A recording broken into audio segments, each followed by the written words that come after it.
You know that tools are always born out of necessity. It doesn't matter what it is.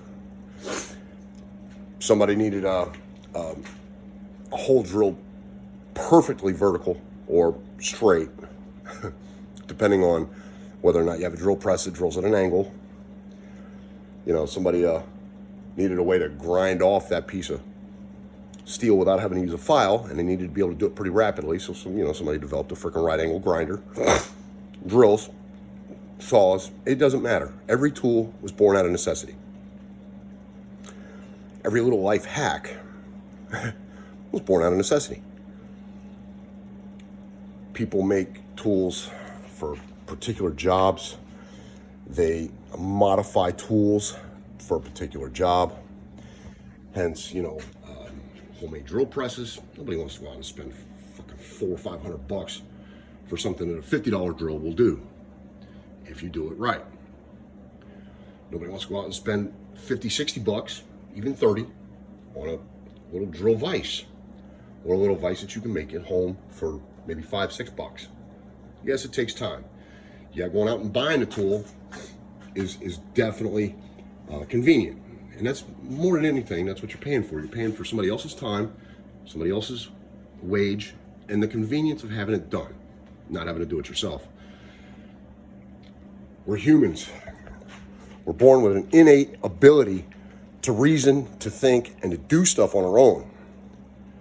And if you don't know the answer to it, by God, Google it, man. YouTube it. Somebody will tell you what to do. I needed a way to sharpen drill bits. I'm sick and tired of spending $15-$20 on a good drill bit. I spent $15-$20 once. I figured out a way to sharpen them on my own. I watched somebody else do it. I watched 2 or 3 people do it on YouTube, on Google. I watched my grandfather do it as a kid. It's not that hard. For me, the hardest part was I didn't want to go buy a table grinder. Yeah, they have their purpose. Yes, they have a reason for being in existence. But I had a right angle grinder. I've got grinding wheels. I've got cutoff wheels. I've got flap discs. I've got all kinds of discs. So I came up with my own little idea. I built a table brake. I watched a couple guys on YouTube do it. I did it myself. Modified it a little bit differently. It's a lot smaller. It's only a 12-inch or 13-inch as opposed to 36 or whatever. I had a need for a table saw. Well, I built a table saw. Took it out of its original cabinet, built it right into my workbench. So I had a reason. I had a necessity. I came up with a way to facilitate my necessity. I took a right angle grinder.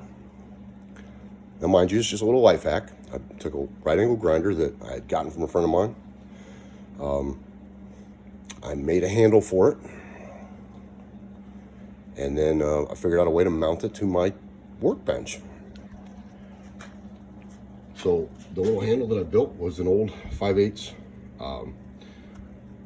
spark plug socket, 2 1 carriage bolt, a square tip carriage bolt that fits right down into a 3/8 drive. A couple little washers, 2 1-inch, 2 3/4-inch EMT straps, a little block of wood. I can't give you the precise measurements, man. It just happened to work out that way. It's a piece of 1/4-inch, I'm sure, aluminum angle, not iron. And I just laid it down flat on my workbench. Now it's going to get loud. I'm going to turn it on, set the punch button, and walk away from it for a second. But you'll see what I mean. It's completely sturdy.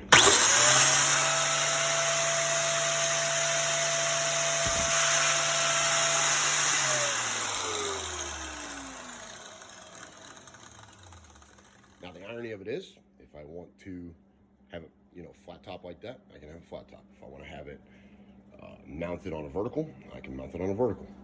This thing is sturdy enough that if I want to turn it completely right side up, of course it takes a little bit, but if I want to turn it right side up,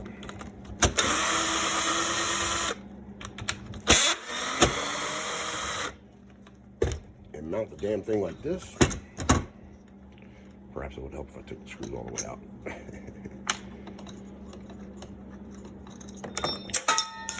if I want to mount it like this, I can mount it that way. It doesn't matter. You just put another block of wood under there. The point of it is, use your own friggin' ingenuity, man.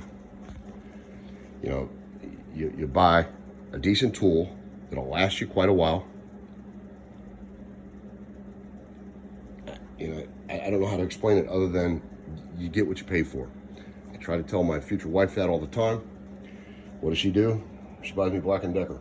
Listen, there's another Black & Decker motor laying right there because the drill itself fell off the workbench, cracked the handle. The handle's made out of cheap, garbage molded plastic. And the old drill actually broke right here, right across the backside. The only thing holding it together was a rubber grip. That was it. So I scrapped it, took the chuck out of this one because this one was bad, replaced the chuck with that one, and I held on to the motor because, can you hear it? The motor's going bad on this one. It's dusty, it's, you know, it's all messed up in here. There's metal dust, there's metal flange going everywhere. I'm working on a vise over there, another homemade vise for the bench top. You know, I found a way to sturdy up my pony vise. Pony makes a nice vise. I'm rough on tools, man, let me tell you. I am very rough on tools. You know, I drop them, I'm going blind, I wear glasses now. You know, and I move faster than I need to. A lot faster than I need to. I need to slow down a lot of times. The point of it is, if you've got any kind of mechanically inclined skill, you're born with it, man. Learn how to use it.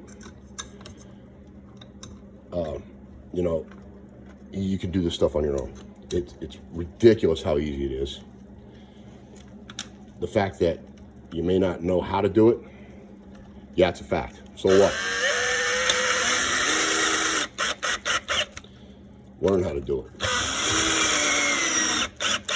They say that you can't be taught common sense. That's true. You can't be. You're either born with it or you're not. But you can be taught how to use it.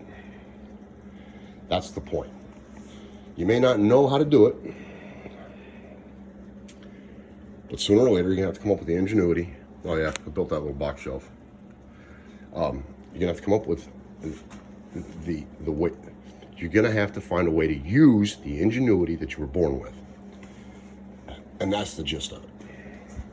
I figured out how to sharpen my own drill bits. Because, again, I was sick and tired of giving somebody else my money for something that I could do myself if I took the time and figured out how to frickin' do it. Well, I did. I took the time to figure out how to do it. And watch. These things will cut through just about anything, man. I'm not frickin' kidding. I mean, I've sharpened every one of them. You know, they may not be professionally sharpened. I don't care. They cut. I don't give a shit. As long as they drill through what I want them to drill through, I don't need them to be professionally sharpened at all. I'm not a pro. I don't know what the hell I'm doing half the time.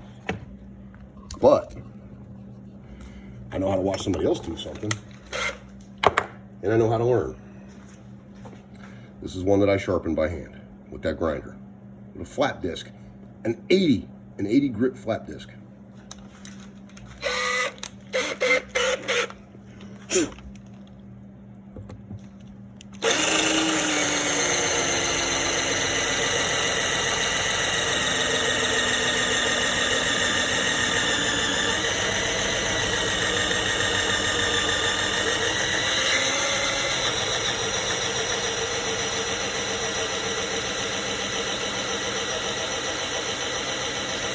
It's an 1/8 inch steel hinge, 1/4 inch aluminum angle in the wood.